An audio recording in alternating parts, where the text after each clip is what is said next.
Hi humans. I have been wanting to do more of this style of transmission of information because there's short form writing, there's long form writing, and then there's just you and I having a conversation. And what I'm noticing right now is just how vulnerable we are as human beings to our evolutionary hardware, our evolutionary programming being hijacked in ways that we may not always be aware of. And this goes back to our ancient ancestors who were developing the capacities for pattern recognition that we currently take for granted. So you can imagine our distant ancestor living in a forest somewhere. It's late at night, there's no light, and our ability to perceive a predator, something dangerous, was so important to our survival that the humans who weren't able to see the pattern of a dangerous animal in the darkness, they died.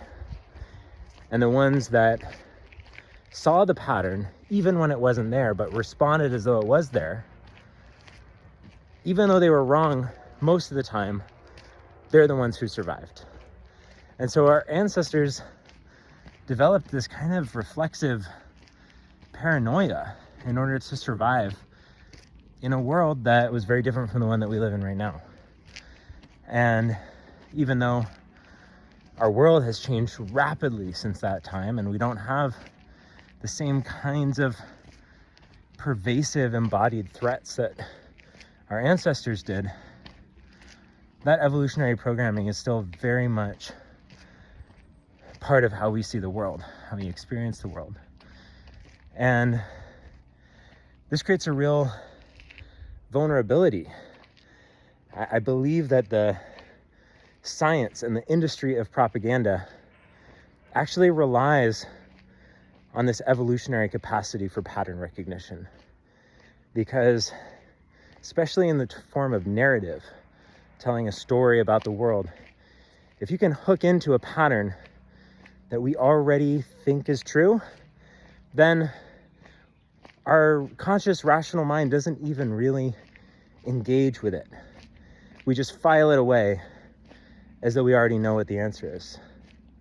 And when our environment wasn't changing that much, that wasn't that big of a deal. Yeah, we would probably create kind of insular, dogmatic cultures where we got very strict about what was right and what was wrong, and what was real and what was not real. And that was really destructive in a deep way, but it's not as dangerous as it is now. Because now our world is changing so fast that unless we learn how to harness our own pattern recognition abilities, we're going to be manipulated even more than we currently are. And so that's why this thing called Meta-Cognition is so important.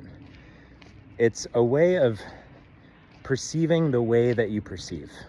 And that might sound really circular and maybe even unclear what that means. How can you perceive your perception? And this is what Buddhism really teaches. But it's such a different thing to do it on the mat, sitting there intentionally slowing down to focus on the thoughts that you're having and watch them float away. And it's a totally different thing to do that when you're being stimulated by thousands of data points on the internet of so much information coming at you.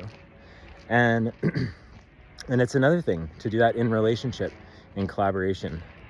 And so the way that I try to approach it is by cultivating a kind of what I call epistemic humility. It means I try to remind myself that I don't know. The more I can not be fixed and certain that my perspective is the right perspective, the more flexible my metacognition is able to be. And that can get a little bit tricky because sometimes you can kind of gaslight yourself. Sometimes I've thought that I might be misperceiving something when actually I was perceiving it accurately, but I caved into how someone else was perceiving it because I was holding my perspective too lightly. So there's a really delicate balance to cultivate, but that's the dynamic tension. Can I hold my perspective lightly enough so that I remain open to shifting context, new information? Can I look at where I might be over pattern matching, especially from trauma? Oftentimes when I do this, is because I've had a particular traumatic experience that leads me to misperceive a current circumstance because I'm trying to protect myself from experiencing the pain that I experienced before. So I've learned this the hard way. That's why I want to share it with you so that you have an easier time doing this, because I feel like it's really essential as a capacity for all of us to cultivate as the world only accelerates in the amount of information, the amount of ideologies.